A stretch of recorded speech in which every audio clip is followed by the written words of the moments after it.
Now seeing the crew saying farewell to one another, obviously wishing the departing crew soft landings,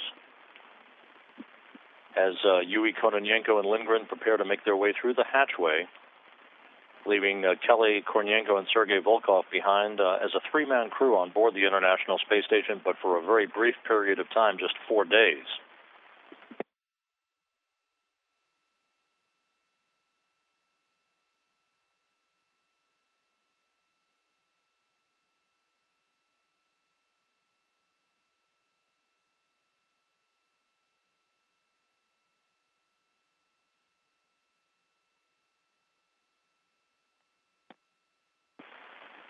And the hatch between Rosviet and the Soyuz vehicle closed at 9:32 a.m. Moscow time, 12:32 a.m.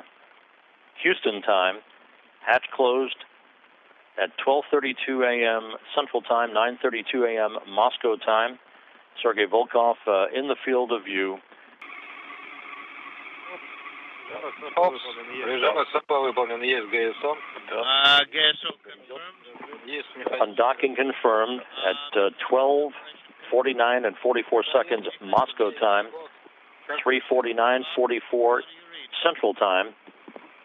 Expedition 45 heading home for a landing on the steppe of Kazakhstan. Have a good stay. Don't miss us too much. We'll see you in March. Thank you. Thank you for working together. We'll be waiting for you as well. Docking, plane is clear and I can see it very well. Understood. SSVP mode complete. Sergei Volkov on board the International Space Station, wishing his fellow cosmonaut Oleg Kononenko a good journey home, saying we'll see you in March. That's when Volkov, Scott Kelly, and Mikhail Kornienko will come home. Again, undocking occurring at 3:49 and 44 seconds a.m. Central Time as the International Space Station passed over eastern Russia near the Chinese border. How is Cygnus? It's large, yeah. We're in page 97.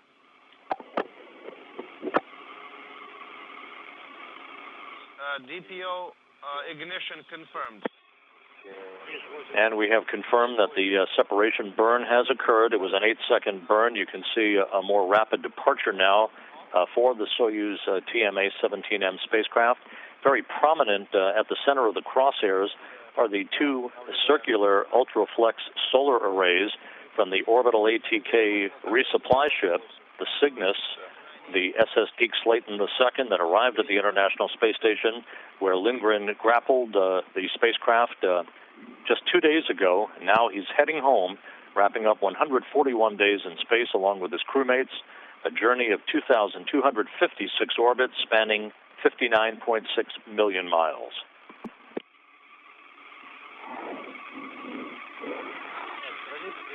Page 98. Yes. Sending E1. Confirmed. E1 confirmed. Sending D8.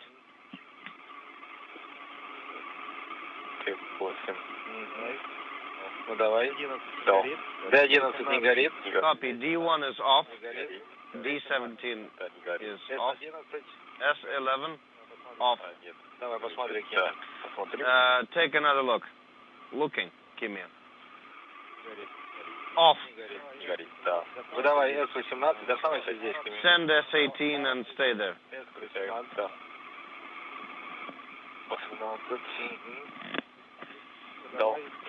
Confirmed. A good view of the International Space Station as it and the Soyuz TMA-17M spacecraft pass over the Sea of Okhotsk, heading now from northwest to southeast on a track that will carry it across the North Pacific a short time from now. Station. Can I minimize the picture? Yes.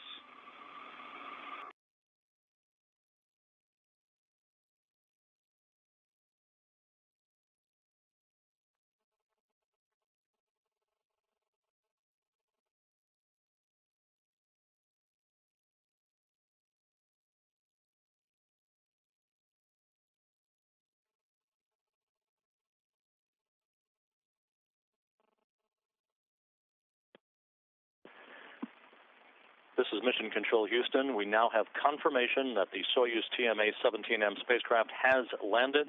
The search and recovery forces reporting from the landing site that the Soyuz was found on its side, not unusual for a windy landing condition. The words up on the front screen here in the Mission Control Center, Jest Posadka, they've landed. Video now being received from the landing site to the northeast of Zhezkazgan. A good view of Kimiya Yui, who's being hoisted in his reclining chair. He'll be placed in an all-terrain vehicle to be driven to one of the helicopters that has arrived at the landing site. We are also told that Oleg Kononenko was removed from the Soyuz capsule, Kjell Lindgren to be removed next. Extraction of the crew is in progress, with Kononenko and Yui having been extracted, and Kjell Lindgren now in the process of being extracted as well.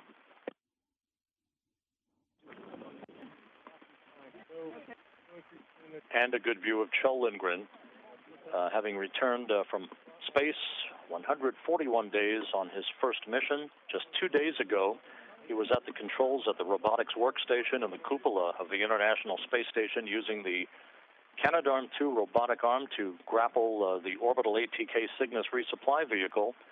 48 hours later, he's back on Earth with his crewmates, Oleg Kononenko and Kimiya Yui, looking hale and hearty.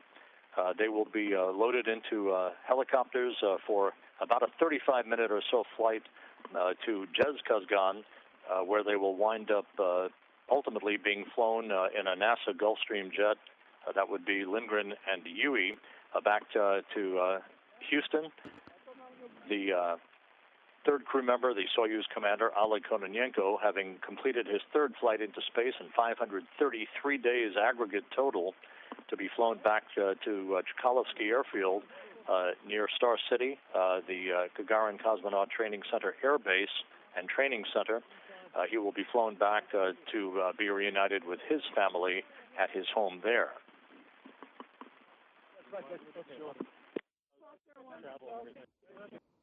Travel and everything.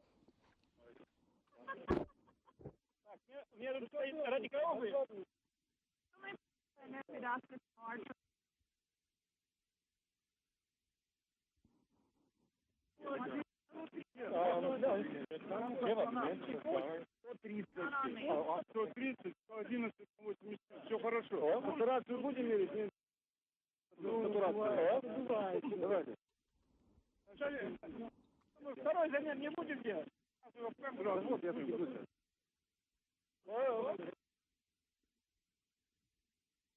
Sweetheart, how are you doing?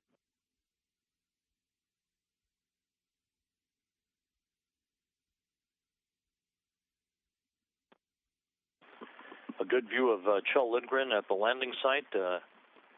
He is talking on a satellite phone, presumably to his family back in Houston. That's typical and commonplace.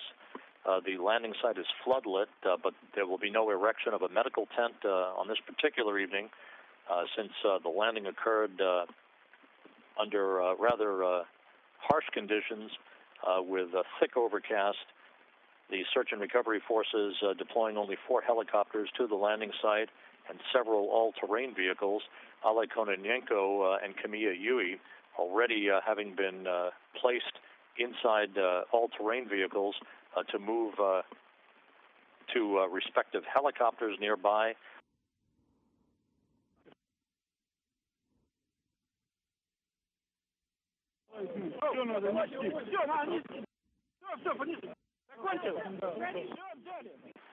This is the first post-sunset landing for a Soyuz vehicle in International Space Station history, the 6th night landing overall, the last one occurring an hour before sunrise back in November 2012 when the Expedition 33 crew brought its mission to an end, Sonny Williams, Yuri Malenchenko, and Aki Hoshide.